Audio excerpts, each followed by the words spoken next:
Assalamualaikum warahmatullahi wabarakatuh. Jumpa lagi pada channel Rumah Adem kita. Sahabat Rumah Adem, kali ini saya akan melanjutkan penjelasan mengenai C kolateral yang pada analisa kredit dengan prinsip 5C, di mana kolateral ini adalah pada nomor 4. Mungkin teman-teman dan sahabat-sahabat yang belum mengikuti video saya sebelumnya, saya ulangi kembali. Prinsip 5C itu terdiri dari 1. C karakter, yang kedua capacity, yang ketiga capital, yang keempat kolateral, yang kelima condition. Pada video kali ini saya akan menjelaskan C kolateral, yaitu disebut juga dengan agunan atau jaminan. Biasanya agunan ini diberikan oleh calon nasabah untuk diajukan permohonan kreditnya pada pihak bank. Nah, sahabat-sahabat sekalian, bentuk-bentuk agunan yang diterima oleh pihak bank biasanya berupa rumah tinggal, rumah toko atau ruko, rukan, kebun, alat berat, kendaraan bermotor, logam mulia, ataupun stok barang. Nah, masing-masing bentuk agunan tersebut tergantung daripada penilaian pihak bank dalam menentukan nilainya. Ya, selain berpatokan juga dengan harga nilai pasar ataupun tanah di sekitar daerah tersebut. Nah, untuk agunan tersebut, dokumen-dokumen agunan biasanya berbentuk sertifikat hak milik, sertifikat hak guna bangunan, BPKB kendaraan, invoice alat berat, ataupun bilet deposito kalau itu agunannya berupa deposito. Nah, kali ini saya juga akan menjelaskan mengenai agunan apa yang kira-kira disukai sama pihak bank ataupun agunan yang dihindari oleh pihak bank. Biasanya disebut dengan watchlist agunan.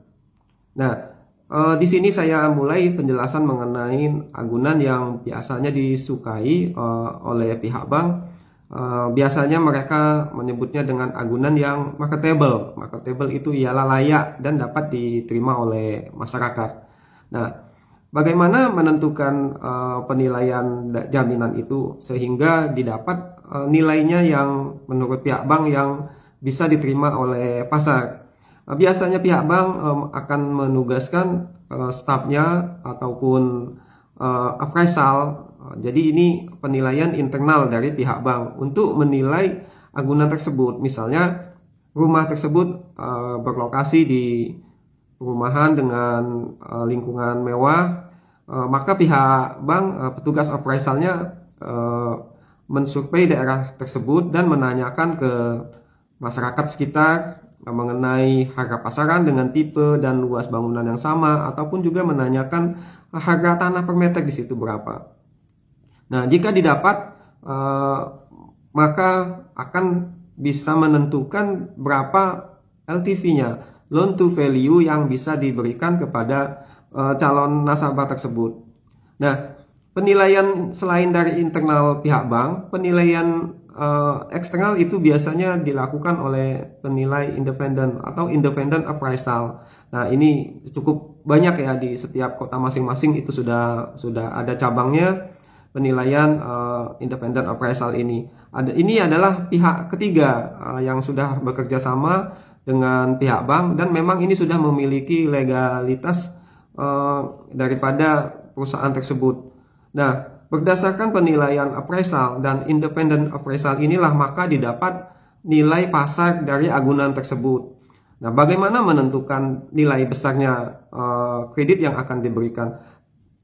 Biasanya pihak bank itu menentukan nilai besarnya itu atau LTV, ada juga bank yang menyebutnya lending marginnya, itu antara 70% sampai 80% dari nilai pasar atau dari nilai yang dikeluarkan oleh independent appraisal. Nah, dalam hal ini pihak bank tidak bisa mendikte ataupun intervensi daripada nilai independent appraisal ini. Jika nilainya misal 500 juta, maka pihak bank dapat mencairkan kreditnya atau menyetujui fasilitas kreditnya antara 350 juta sampai dengan 400 juta, artinya 70% sampai 80% dari nilai 500 juta tersebut. Nah, selanjutnya contoh-contoh kolateral yang dihindari oleh pihak bank. Nah, ini tidak semua jenis-jenis atau bentuk-bentuk agunan ini yang diketahui sama calon nasabah ataupun pihak-pihak lain. Jadi ada jenis-jenis tertentu yang dihindari oleh pihak bank untuk dijadikan agunan. Ini ada beberapa ya, contohnya agunan yang terletak misalnya di samping pemakaman umum. Nah, di samping sekali ada pemakaman umum, itu pihak bank biasanya menolak. Kenapa? Karena jika terjadi sesuatu yang wan prestasi akan sulit dijual. Nah, coba kita bayangkan sendiri kalau kita yang mau belinya pun belum tentu mau beli di dekat pemakaman. Ada contohnya juga di dalam lingkungan agunan tersebut, di dalam satu sertifikat hak milik tersebut, ada juga pemakaman keluarga, ada 1 atau 2 makam. Nah, ini pun biasanya akan ditolak oleh pihak bank. Yang selanjutnya itu agunan yang terletak di dekat tempat ibadah. Nah, tempat ibadah ini memang agak sensitif kita sebutin, misalnya di samping masjid, di samping gereja, ataupun di samping tempat ibadah lainnya. Nah, ini dihindari oleh pihak bank untuk diterima sebagai agunan. Kenapa? Balik lagi, seandainya ada kredit bermasalah atau kredit macet, ini agunan ini akan sulit juga dijual oleh pihak bank. Nah, selanjutnya agunan yang dekat tempat pembuangan sampah. Nah, coba kita bayangkan di agunan rumah tinggal ini atau tempat usahanya ini di samping tempat pembuangan sampah akhir. Nah, ini pun dihindari oleh pihak bank. Artinya sulit akan dijual jika terjadi wan prestasi. Nah, yang selanjutnya agunan yang dekat sutet. Ini tegangan tinggi. Kenapa? Ya karena sutet ini akan mengganggu kesehatan bagi pemiliknya. Ini pun dihindari. Ya, artinya akan sulit sekali untuk dijual apabila terjadi macet atau kredit bermasalah lainnya. Nah, jenis agunan apa lagi yang dihindari oleh pihak bank? Ini tusuk sate. Ya, agunan ini lokasinya tepat di pertigaan jalan, ya, contohnya begini, ini. Nah, jadi jalan kanan kiri depan ini agunan. Ini akan dihindari oleh pihak bank. Kenapa? Untuk masyarakat tertentu, misalnya masyarakat Tionghoa, ini feng shui-nya tidak bagus. Secara logika, seandainya agunan ini terletak di simpang 3 dan tusuk sate, ini misalnya pengendara mengantuk, apa yang akan terjadi? Kalau dia mengantuk, dia akan menabrak agunan ini. Nah, ini sering kali kita lihat di kenyataannya. Rumah yang tusuk sate ini kadang-kala ditabrak sama mobil ataupun kejadian-kejadian lainnya. Nah, yang terakhir mungkin pernah disebutkan, kok agunan rumah saya bagus, kenapa tidak bisa dijadiin agunan ya oleh pihak bank? Padahal rumah saya luas 200 meter persegi, bangunannya beton kelas 1. Nah, rupanya bangunannya ini masuk gang sempit.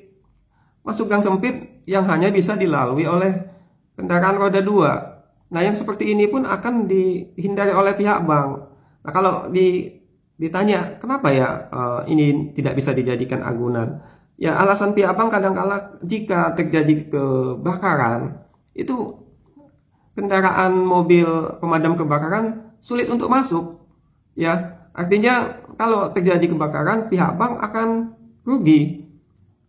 termasuk juga pemiliknya. Sulit untuk memadamkan api kebakaran tersebut jika mobil pemadam kebakaran tidak bisa masuk. Jadi kalau standarnya untuk agunan bank itu jalan yang untuk dilewati ke tempat agunan itu lebih kurang 4 meter. Ada bank yang mensyaratkan sudah 5 meter, artinya 2 mobil itu sudah lapang untuk berpapasan, ya. Oh, saya lupa ada agunan lain yang dihindari juga oleh pihak bank. Ini agunan yang rawan banjir ataupun lokasinya di pinggir sungai dan di lokasi yang pasang surut. Logikanya kalau banjir semua air akan naik ke dalam rumah. Nah, ini pun akan sulit dilakukan penjualan aset ini jika lokasi itu rawan banjir. Untuk daerah yang pinggiran sungai juga begitu, ya. Artinya apalagi kalau yang pasang surut, kadang tidak kelihatan tanahnya di mana pas airnya naik. Nah, ini beberapa watchlist agunan yang bisa saya jelaskan yang selama ini memang sulit untuk diterima oleh pihak bank. Nah, tapi saya juga ada beberapa bank yang bisa menerima itu agunan tersebut di atas, cuma dengan nilainya kecil, LTV-nya mungkin 30%. Tadi saya sudah jelaskan LTV itu loan to value, artinya perbandingan antara pinjaman dengan nilai agunan atau nilai pasarnya. Kalau tadi 500 juta, loan to value-nya atau LTV 70% sampai 80%. Nah, kalau dia hanya mau pinjam 50 juta, itu kembali lagi ke bank masing-masing apakah itu akan diterima atau tidak. Ya, artinya cuma 10% LTV-nya. Nah, bagaimana ini keputusan yang ya saya rasa tergantung kebijaksanaan bank masing-masing. Karakternya udah bagus, kapasitinya sudah bagus, kapitalnya ada, kolateralnya 10% LTV. Gimana? Mudah-mudahan ini bisa diambil, tapi betul-betul dilihat lagi kembali dengan CC yang lain. Demikian video ini, semoga bermanfaat untuk kita semua. Jika dirasa video ini bermanfaat, silakan di like, subscribe, dan share. Terima kasih. Wassalamualaikum warahmatullahi wabarakatuh. Salam rumah adem kita.